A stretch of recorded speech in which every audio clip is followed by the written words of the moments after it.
In this lecture, we will continue our discussion on developing some important mathematical tools, and subsequently we will discuss concepts of circulation and velocity potential, and if time permits we will start discussion on conservation equations of flow field.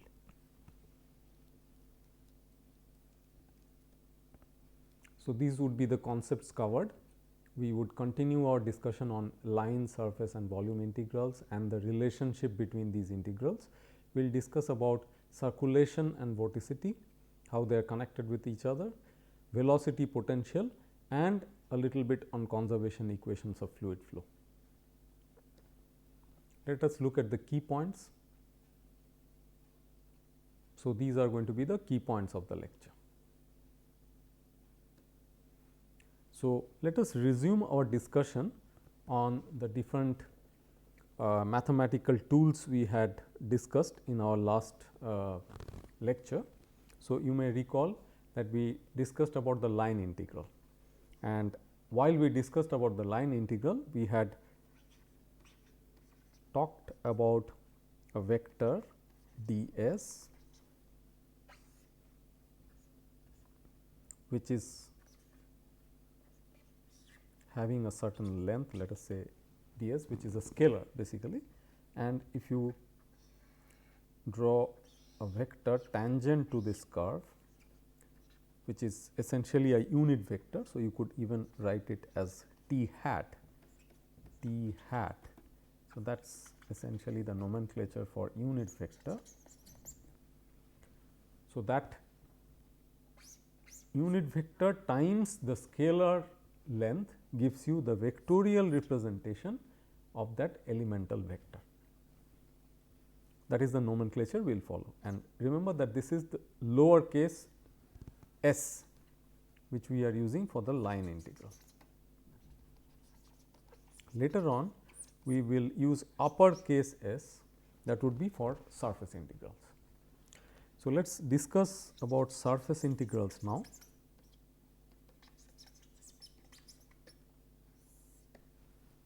And for that, let us generate a surface. So, let us say we have a curve like this. We are again traversing it in the counterclockwise manner. Remember that when we traverse the curve, if you imagine that you are curling your fingers of your right hand along the curve C, which we have drawn over here, then the right hand thumb should point towards the unit normal direction, which you can draw on a small surface element that is residing within the surface that you have enveloped by the curve. So, let us say we are trying to draw a few lines to indicate that surface, and on that surface you have drawn an elemental area ds, and you have drawn a unit normal which is pointing out of that surface. Then as we curl our fingers along the curve C, we use our right hand to curl the fingers, then our thumb points out of the surface along the direction n hat. So, n hat is the unit normal vector.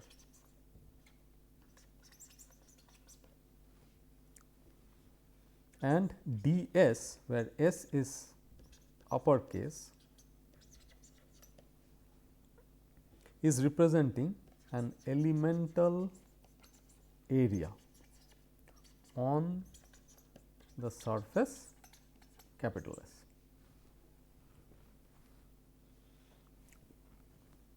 Of course, this surface is a 3-dimensional surface in general. So, this is a 3-dimensional surface. You can have a functional representation of that surface also. let us say as a function like this.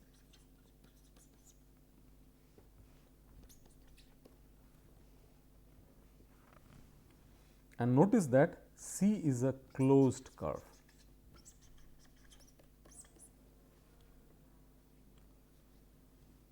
So, we reiterate that we will use the lowercase s for line integrals, uppercase s for the surface integrals. Now, having defined the surface, the unit normal, etc., how can we use surface integral for a scalar and a vector?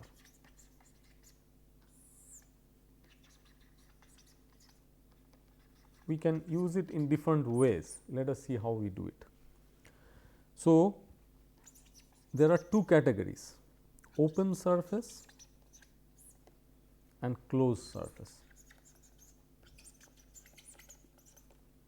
So, in the previous slide, what you saw could be defined as an open surface, which is lying say flat on the xy plane, and there is a closed curve which is defining the surface, but that surface does not encompass any volume within it, while a closed surface can encompass a volume. For example, if you draw a cube, the cube has a surface, additionally it envelopes a certain volume. If you draw a sphere, the sphere has a surface, additionally it envelopes a certain volume. So, these are closed surfaces, while the one which we drew in the previous slide was an open surface. How do we indicate when we write it mathematically? When we write it for an open surface and we are using an integral to integrate a scalar function p over that surface, we draw two integral signs, indicate the capital S to represent the surface, and the result of this would be a vector when you integrate. Another instance of integration over an open surface could be dot product of a vector v with the surface vector. In this case, the result will be a scalar,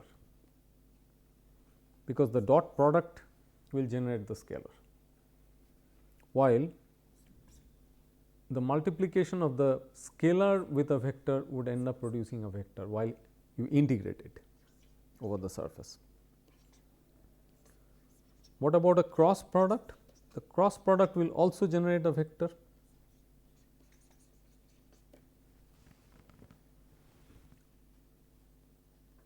Because V cross ds for each elemental area will finally lead to a vector, and then you essentially integrate means sum up over the surface all those integral all those infinitesimal contributions coming from the elemental surface areas.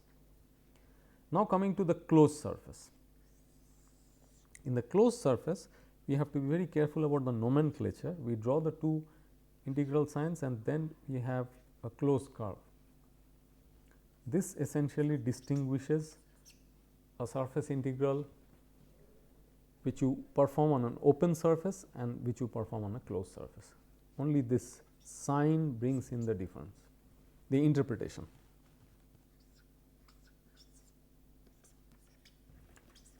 Whether it will end up producing a vector or scalar, that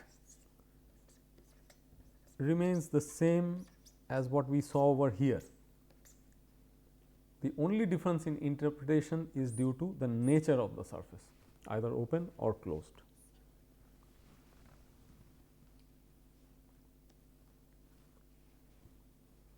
Let us now look at volume integrals.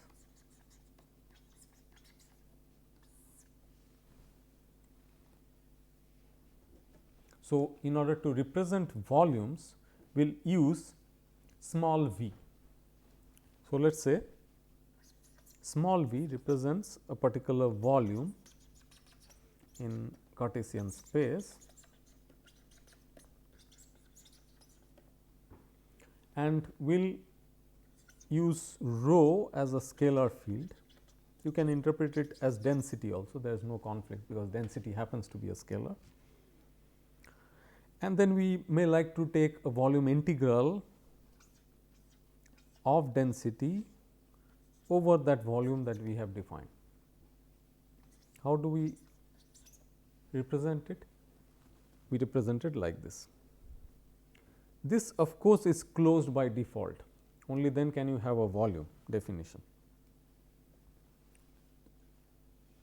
And then if you really want to use a vector field to be integrated over the volume, that also can be done in a similar manner. So, this will end up producing a scalar, this would produce a vector.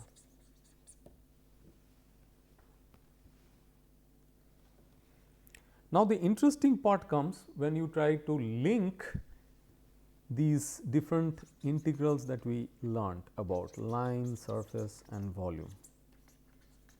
We would like to look at the links, the relations. Let us see what are those. We start with the first relation, which we call as Stokes' theorem.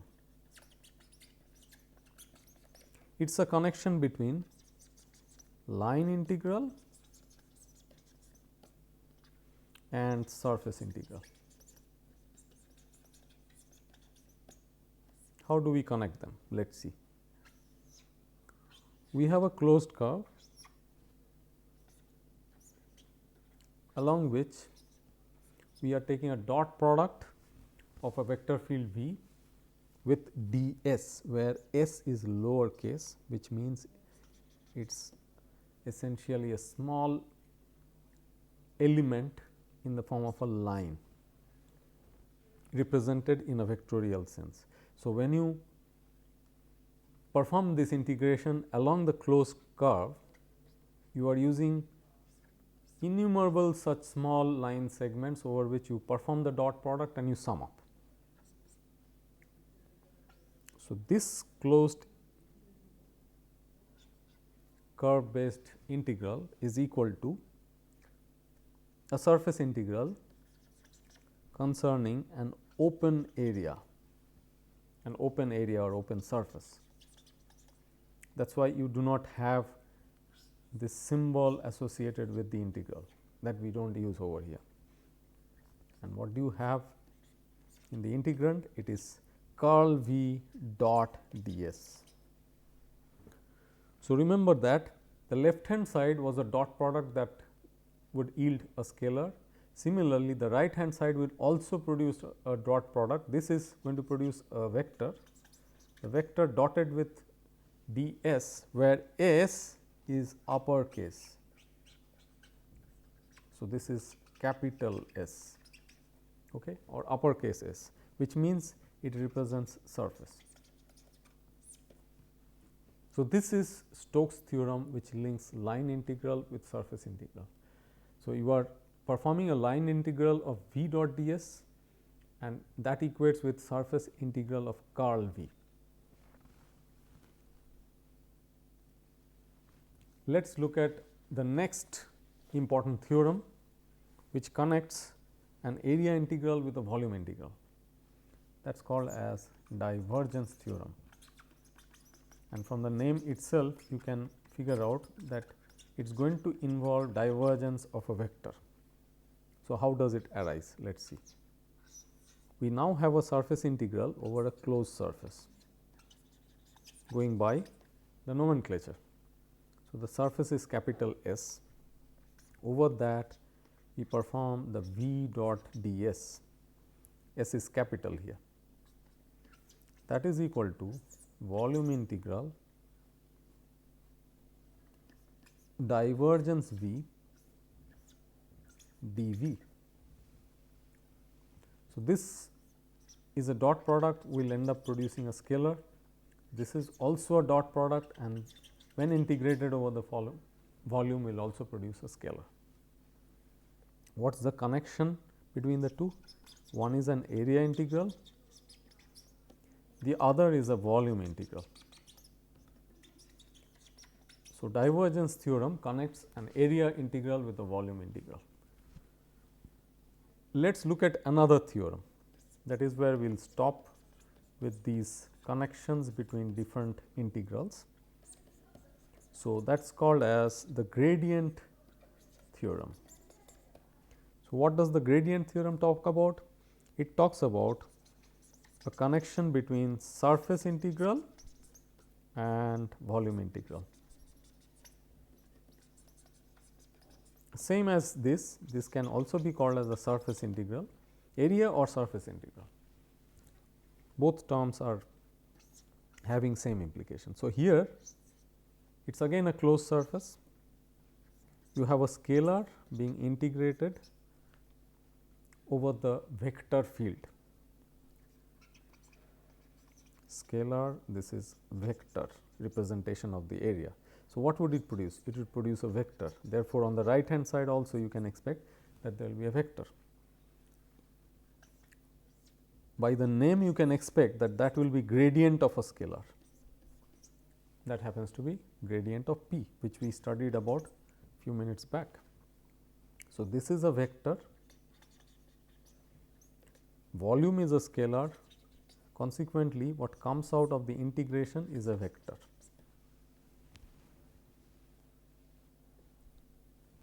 Okay. So, these are three very important theorems which we will use widely in the course. So, we looked at these theorems. Additionally, we looked at gradient of a scalar field and divergence of a vector field, because these are very important tools for us. Now, we move on to a very important concept of aerodynamics, which is called as circulation. For discussing that, let us first draw a curve in a flow field. It is a closed curve, as you can understand, and we are going to traverse it in a counterclockwise direction. Let us pick a point on the curve, and we assume that this curve is immersed in a velocity field. So, these are like streamlines of the velocity field. Okay. Now, remember that this concept circulation is linked with aerodynamic lift. Let us see how. Additionally, remember that circulation has a connection with vorticity, which means it has to do with the rotationality of the flow field. We remember that in irrotational flows, vorticity is equal to 0, while in rotational flows it is non-zero. So, if circulation is connected with vorticity, it must be concerning the rotationality of the flow. What is the definition of circulation? We indicate it by capital gamma, and we represent it by v dot ds, cyclic integral. So, we have a closed curve somewhere in the flow field, and along that curve we are performing this dot product. We are dotting the velocity vector with the elemental vector along that curve, and we are trying to find out that the outcome of that dot product when integrated along that curve. It is essentially a kinematic property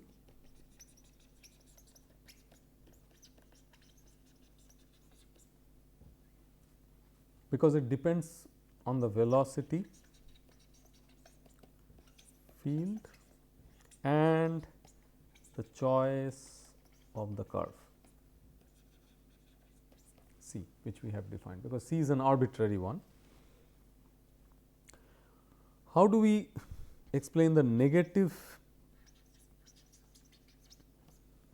sign of gamma? Let us try to look at the nomenclature for this. So, the mathematical convention is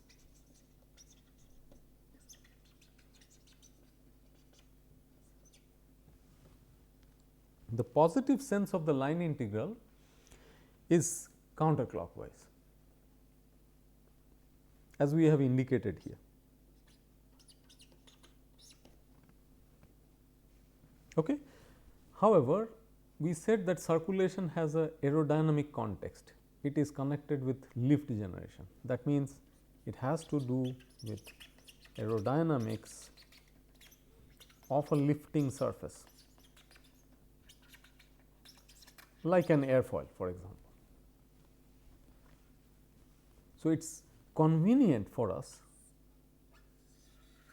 to consider a positive circulation as being clockwise in aerodynamics. In order to resolve this anomaly, we place the negative sign, so that we ultimately can interpret gamma in the aerodynamic sense. Now, we should not get distracted by the term circulation. We should not feel that the flow is circulating or moving around along that curve, because we already have drawn streamlines which indicate how the flow is moving. Circulation is merely the definition that we have placed over here. It is negative of the cyclic integral of V dot d s.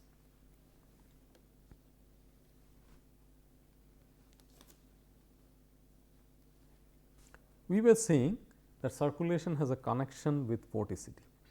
So, how do we connect circulation and vorticity? Let us try to explain that.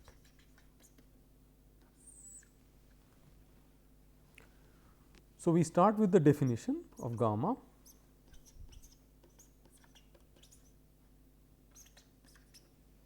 Mind it that this is lower case. We are moving along a curve, not a surface. And we are going to invoke one of the theorems that we learned. What is that theorem? We are going to invoke Stokes' theorem. According to the Stokes' theorem, we can write this as the surface integral of curl of V, where the surface happens to be an open surface. Mind it that this is a closed curve along which the line integral is taken, while this is an open surface. To cite an example, if you consider an airfoil, so you are looking at it in a planar sense, and then if you draw a curve around the airfoil, that is a closed curve, but the surface which it encompasses is just lying in this plane and it is an open surface. That is the interpretation. Now, incidentally, if the flow field which is bounded by this surface S is irrotational, then obviously the circulation becomes 0. That means, the rotationality of the flow must exist for a non-zero circulation. Now, if you shrink this curve in the flow field and make it minuscule of an infinite Simmel size, let us draw a much smaller one. It is this curve C which is now shrunk to a very small size, and then we are looking at an elemental surface surrounding a point P, let us say. So, the surface will represent it as an elemental surface d s, s being an uppercase S, and then we will also say that because everything has shrunk to an elemental level, even the circulation associated with this small element will be a very small circulation. So, let us call that circulation as gamma, but we will associate that negative sign with it. So, when this becomes very small, in the limit we can write that d gamma is equal to minus curl of V dot d s.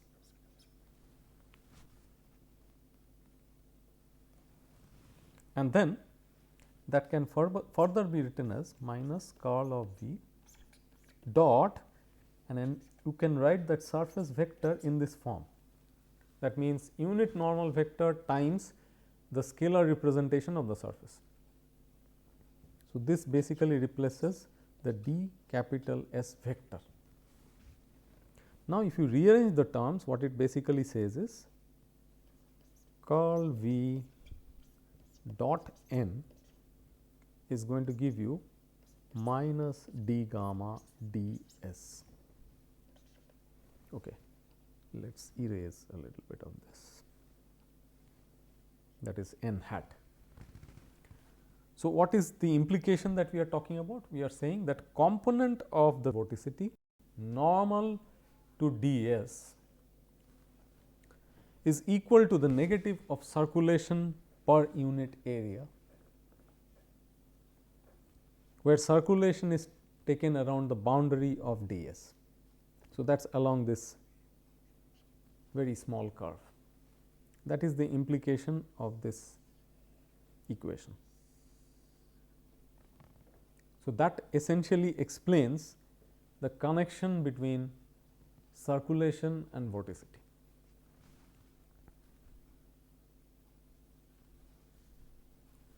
Another very important concept which has a lot of applications in aerodynamics is that of velocity potential. This is applicable only for irrotational flows. We just discussed circulation. You saw that circulation exists only when rotationality exists. For irrotational flow, the circulation will become 0. However, now velocity potential exists only for irrotational flow. It ceases to exist for a rotational flow. This is the condition for irrotationality. We have already learned this. That means, curl of the velocity should go to 0. Now, there is a vector identity which we know about, that curl of gradient of a scalar is equal to 0. This is a vector identity.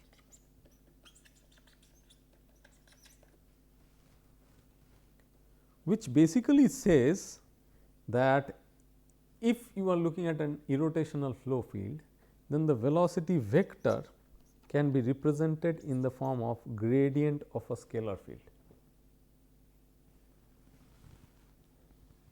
So, this gives rise to the concept of velocity potential.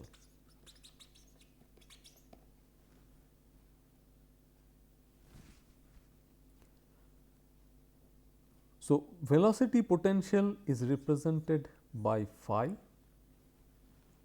and gradient of phi, if you look at the expression of that, what is it? It is del phi del x I pi plus del phi del z del phi del y j plus del phi del z k.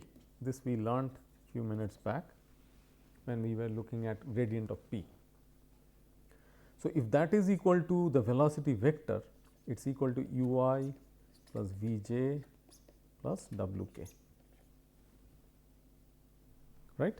So, if you compare component by component, u is equal to del phi del x, v equal to del phi del y, and w is equal to del phi del z, which means a 3-dimensional velocity field can be represented purely by one variable phi, because if you take its directional derivatives, then you automatically get the corresponding velocity components. That is the beauty of velocity potential.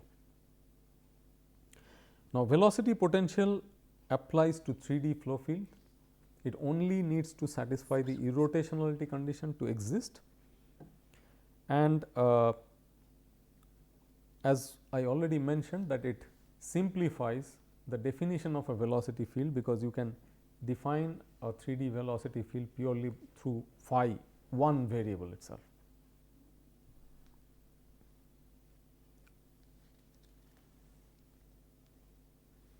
Because irrotational flows can be described by a velocity potential, as we saw just now, phi wherever phi is involved, we have potential flows. So, presence of a velocity potential basically gives rise to potential flows.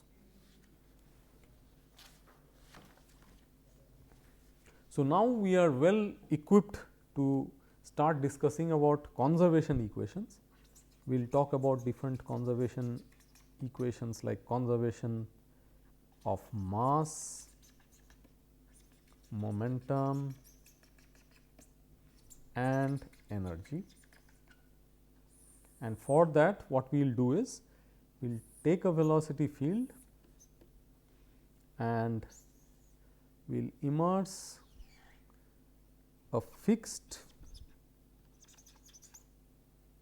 finite control volume inside it. This is your velocity field, and we will define a small surface element on it. We can also define a small volume element inside it depending on our need. So, a surface element may be represented like this, as we have already learned to do it. So, on the surface element, as you know, there will be a unit surface normal vector, and the surface when represented in a vectorial sense will point in the same direction, and the velocity at that surface element may have a different direction, not aligned necessarily with the end direction. And then you can imagine that through some portion of this control volume, the velocity will enter the control volume, and through some other portion it will leave. And these velocity components meet the control volume at the control volume surface. So, both the volume which is enveloped and the surface which envelops the volume is of importance to us, and we will try to use both the volume as well as the surface aspects of this control volume, while we account for the movement of mass, momentum and energy through the control volume, to develop the different conservation equations in due course.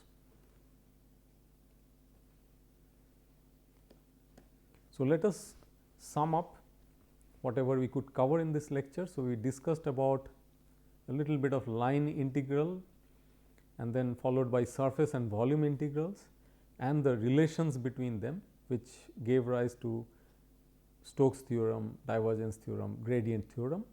Then we discussed about circulation, vorticity and the relation between them, and the concept of velocity potential with respect to irrotational flows. And finally, we discussed about a control volume, a fixed control volume having a finite extent placed in a fluid field, and how that may be useful for us for developing the conservation equations of mass, momentum and energy. Thank you.